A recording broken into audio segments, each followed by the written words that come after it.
Ladies and gentlemen, boys and girls, it's that time of the decade again. The time when the next-gen consoles are prepping to go to war. And as the war starts brewing, one question inevitably follows. Whose side are you on? Not everything is known about the two consoles at the moment, but with less than half a year to go until the fateful holiday seasons, most aspects have already been revealed. And we'll be compiling all of them for you in this comprehensive video to give you the best and most accurate info that you'll need to pick a side. So without any further ado, let's begin. With consoles, our first impression comes from the box itself, and this time neither box was what we expected. The Xbox Series X was the first to be revealed. Featuring a simple black exterior and an imposing rectangular frame reminiscent of, well, an actual box, the Series X looks more like a PC tower than any console before it. The striking resemblance to a computer case may not sit well with all console fans, but supposedly this design was employed to facilitate cooling. If this is true, it's kind of hard to fault Microsoft. In any case, love it or hate it, this console stands out, which is likely what Microsoft was going for. Meanwhile, the PlayStation 5 adopts an entirely different approach with a futuristic exterior that features plenty of curvatures and a two-tone color scheme. The reception of this design was divisive, even though it was expected given the design of the DualSense controller that was revealed 2 months prior. Many have mockingly compared the PS5 to a router and, more hilariously, to Seto Kaiba and his signature Battle City coat. However, similar comparisons have been made with the previous PlayStations too, yet we all got used to them, so only time will tell whether the PS5 itself will look out of place or not in people's living rooms. Both consoles were featured in a vertical position, but they can also be placed horizontally. Both are also exceptionally large going by current-gen standards. The exact dimensions haven't been revealed yet, but approximations based on the sizes of USB ports and disk drives suggest that these could be the largest consoles to date. Of the two, the PS5 is longer but sleeker, while the Xbox Series X is shorter and wider. Also on the topic of disk drives, it's worth noting that Sony has announced a digital-only version of the console that will be more symmetrical and, more importantly, more affordable. But more on the price near the end of this video. If history is any indicator, we'll likely see a PlayStation 5 Slim and an Xbox Series S versions of these consoles in a few years, but for now, all we have to go off of are these massive boxes in front of us. Let us know in the comments which design has won you over. It is once we get over our first impressions that we begin to know consoles for what they truly are. And as far as on-paper specs are concerned, the PS5 and Series X are strikingly similar. They both feature a custom Zen 2 CPU with 8 cores, only the CPU clock speed is slightly higher for the Series X. They both pack a custom RDNA 2 GPU with the Series X featuring a higher CU count and lower clock speed. Overall, this still leaves the Series X stronger by about 2 teraflops. They both come in with 16GB of GDDR6 memory, and as far as storage is concerned, the Xbox Series X uses a 1TB custom NVMe SSD, whereas the PS5 uses an 825GB custom SSD. Overall, it looks like these two consoles are fairly similar, but that the Series X pulls ahead in terms of hardware. However, we can't take this to mean that it pulls ahead in terms of performance. That remains to be seen. In terms of hardware, the Xbox One is superior to the PS4 and the Xbox One X is superior to PS4 Pro, but there's no impactful performance gap between them. There's even some speculation that the PS5 will outperform the Series X as its operating system is built from the ground up to make the best use of the hardware. Whichever side you lean towards, all we can do now is make speculations, so until the consoles drop, this debate will not have a winner. What's more important is that both consoles will feature real-time ray tracing and SSD storage. Real-time ray tracing is quite taxing on hardware, so we'd like it if there was an option to turn this feature on and off at your discretion, but perhaps we just need to have more faith in developers. It'll be interesting to see how RDNA 2 measures up. More importantly, the consoles will utilize SSD storage. Now, personally, this is the part that has us the most excited. When developers make games, they have to keep the lowest common denominator in mind with regards to hardware. So even though PC gamers have been packing SSDs since 2010, they couldn't reap all of its benefits since the majority of games were still being developed for consoles first and foremost. Sure, they had faster load times, which is nothing to scoff at, but that's all they got. Now that SSDs are becoming the lowest common denominator, we can expect to see a drastic shift in the way games are being designed and developed. We've already got a taste of this from the new Ratchet and Clank gameplay footage, which really showcases the capabilities of SSDs. Both consoles also support 4K resolution and refresh rates of up to 120Hz, but we don't think that we'll see these two at once. We've seen gameplay footage recorded on both of these consoles, and nothing even came close to this. If anything, chances are many AAA titles will still go on 30 FPS on 4K, especially with ray tracing enabled. The Series X may have the advantage here with its higher teraflops count, but we still doubt we'll get to experience both 4K and 120 FPS in AAA titles. This is why we'd like the option to choose between performance and graphics in the options menu, but whether or not we'll get to do so is anyone's guess. Now that about does it for the features that both consoles share, but we're not done here. Apparently, Sony's goal with this new console release is to stimulate the senses beyond just sight, which is why such heavy emphasis is being placed on audio and touch. Their proprietary 3D audio engine called Tempest is set to bring immersion to a brand new level with its object-based approach by stimulating hundreds of sound sources in a 3D environment. Now, there's no doubt this will work well with headphones and advanced audio equipment, but according to Sony, even integrated TV speakers will be able to take advantage of this technology to a noticeable effect. As for the touch, we'll get to that in just a minute when we compare the controllers. All in all, in terms of features, the PS5 looks to be miles ahead of the Xbox Series X. As always, we'll have to see which of these features will actually be used by game developers, as some of them may turn out to be like the touchpad of the DualShock 4 controller. Intriguing, but underutilized. And perhaps the raw power of Series X will outweigh everything Sony has to offer. Honestly, it's too early to tell.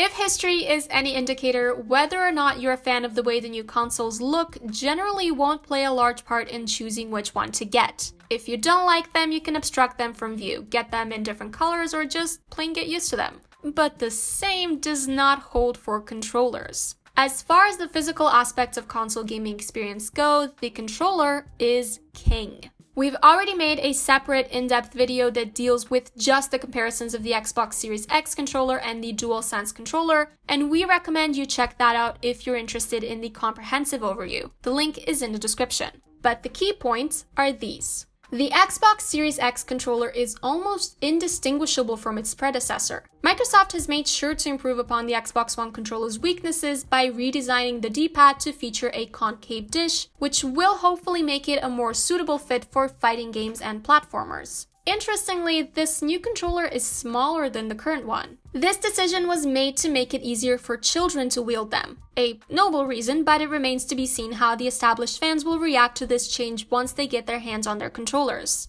It's also safe to say that the Xbox controllers will once again come out on top with regards to battery life, as Sony's built-in solution will degrade over time, whereas Microsoft will circumvent this issue with its replaceable approach. Yet another strength of the Series X controller lies in its native compatibility with Windows. All in all, it's almost the same controller as the last one with just some small tweaks. The DualSense controller, however, is something brand new and unlike anything else on the market. First of all, the DualSense is larger and more ergonomic than Sony's previous controllers. It's equipped with advanced haptics that's set to deliver an unprecedented level of immersion by stimulating the sense of touch in a way that far surpasses the traditional rumble. By contrast, Microsoft will only pack haptic feedback into the triggers of their controllers. If this feature sees heavy use, it could be the thing that draws more gamers to Sony's side, but always we'll have to see whether this will just be a gimmick or not. Sony's new controller has several more features that the competition is lacking, like the gyroscope,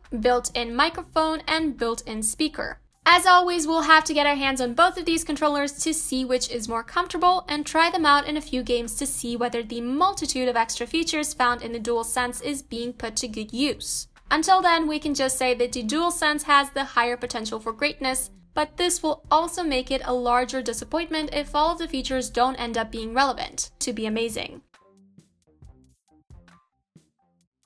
Next up, let's consider games and how they factor into everything. The selection of games a console offers, especially the selection of exclusives, is what ultimately makes or breaks a console. The Nintendo Switch is a brilliant and wildly successful console, but a big part of its success has to be contributed to Super Mario Odyssey and Legend of Zelda Breath of the Wild, which helped drive those initial sales. This is also why the PS4 simply decimated the Xbox One. Bloodborne, Horizon Zero Dawn, Persona 5, God of War, Marvel's Spider-Man, and even the recent Ghost of Tsushima, these are just some of the PS4 exclusives that are so masterfully crafted people bought the PS4 just to experience them. Conversely, the Xbox One didn't give a strong enough incentive for folks who aren't already hardcore Xbox fans to go out and buy it. As of the recording of this video, the most notable PS5 exclusives include the likes of Horizon Forbidden Forest, Marvel's Spider-Man Miles Morales, Gran Turismo 5, Ratchet & Clank Rift Apart, and the long-anticipated Demon's Souls remake. The most buzzworthy games showcased for the Xbox Series X include the likes of Halo Infinite, Scorn, and Senua's Saga Hellblade 2. The new Senua's Saga in particular has the potential to showcase just what the hardware of Series X is truly capable of, but most of these games will also be releasing on the Xbox One and even Windows. If a game is released on the Xbox One, it will have to have been developed with HDD storage in mind, and if it's releasing on Windows as well, it makes us less likely to want to get the new Xbox if we can only choose one console. Still, Microsoft did not decide to take this new approach on a whim, so it's quite likely they know something we don't.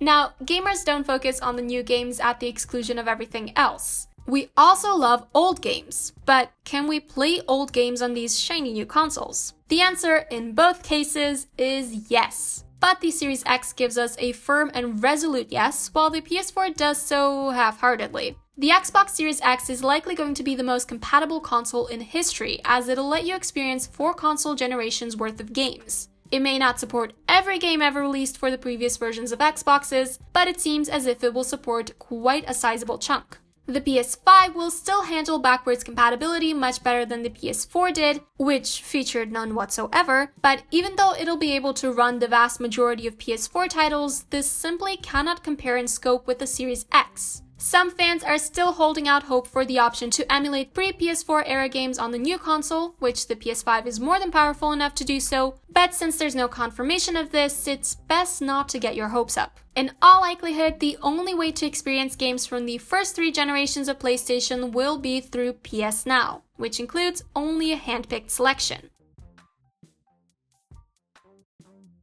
And speaking of PS Now, it's safe to say that subscription services will play an even bigger role in the new console generation. We won't be getting too in-depth here, as we've already made a pretty lengthy video that deals with these subscription services and how they stack up against each other, but here's what you need to know. On the PlayStation side of things, we have the PS Plus and the PS Now subscriptions. PS Plus is needed to access online multiplayer, but in addition to this, it also grants users access to exclusive discounts and, more importantly, adds 2 new PS4 games to their library which can be accessed so long as the subscription is active. It wasn't until recently that users also received some PS3 games every month, so it's not unlikely that PS Plus subscribers will receive both PS4 and PS5 games once the new console launches. Now, just to clarify, this hasn't been confirmed by Sony, it's just our speculation, but we think it's pretty probable. The other service, PS Now, gives users access to well over 800 games, all of which can be accessed so long as the subscription is active. Some of the games in this roster do rotate out, but they always contain a healthy mixture of both high-profile current-gen games and classics from throughout PlayStation's history. The only downside is that most of these games have to be streamed online. Some PS4 titles can be downloaded and played locally, but this doesn't even go for all PS4 titles.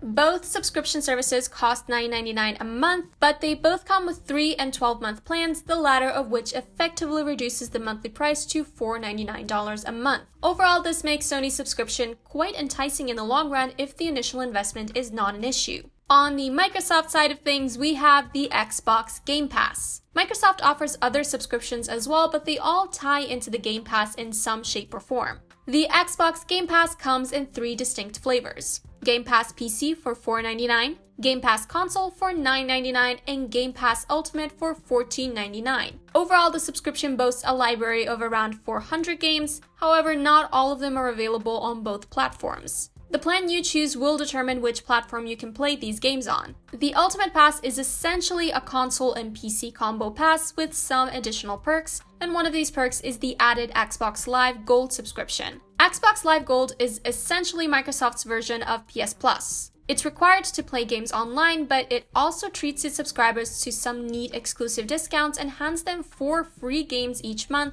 some of which were made for older versions of Xbox. On its own, Xbox Live costs $9.99 a month, so getting access to it together with the console and PC passes in a $14.99 bundle is a pretty sweet deal. In the long run, Sony still has the lead if the initial investment isn't a problem, but that's all about to change soon with the release of Project xCloud, which is being integrated into the Xbox Ultimate Pass. This new streaming service will be only accessible through the Ultimate Pass, but there won't be a price increase. The thing about Xbox Game Pass is that it doesn't let you stream games. Instead, you have to download the games locally. Now, this isn't a bad thing. If we had to choose one, we'd always choose to play games locally. However, Project xCloud will bring streaming as an option, giving the Xbox Ultimate Pass subscribers unprecedented versatility in how they choose to approach gaming. Next up, let's address the virtual elephant in the room. When the PSVR launched back in 2016, the PlayStation 4 became the first ever console to feature VR support. And we already know that the PSVR headset will be compatible with the PS5, showing us that Sony still has plans for VR. On the other hand, Phil Spencer has already stated that there are no plans to bring VR to the Xbox Series X console. This statement strikes us as a bit odd, given that the Series X hardware already packs more power and that Microsoft has heavily invested in the Microsoft Mixed Reality platform, but it is what it is. VR in general is seen as an overly expensive gimmick by many gamers, but the sales of VR headsets and VR games are on the rise, so the PS5 has already won over the crowd that's interested in console-compatible virtual reality content. And finally, there's the price. The factor that may ultimately end up deciding the winner of the upcoming console war. Not everyone who's into gaming knows what teraflops are and what they mean, but everyone knows how lighter their wallets would feel if they got the more expensive console. With the kind of hardware both consoles are packing, it's pretty much guaranteed that next-gen consoles are going to launch at a higher price point than their predecessors. Neither Sony nor Microsoft has given any number yet, but the internet as a whole estimates the prices will land somewhere around the $500 mark. Given that the Xbox Series X packs more powerful hardware, some suggest that it will also carry a higher price tag. But since both companies will ultimately be selling the hardware at a loss, we think Microsoft will try to match the competition. Sony already has a lead with their option for a digital-only version of PS5, which will come without a Blu-ray drive and cost less, so for Microsoft to price their console above the regular and digital-only versions of PS5 just seems suicidal. Nevertheless, until the companies officially announce their pricing, we can only wait. There's still no concrete date tied to this, but chances are it will happen when the consoles go on pre-order, which should be soon. So,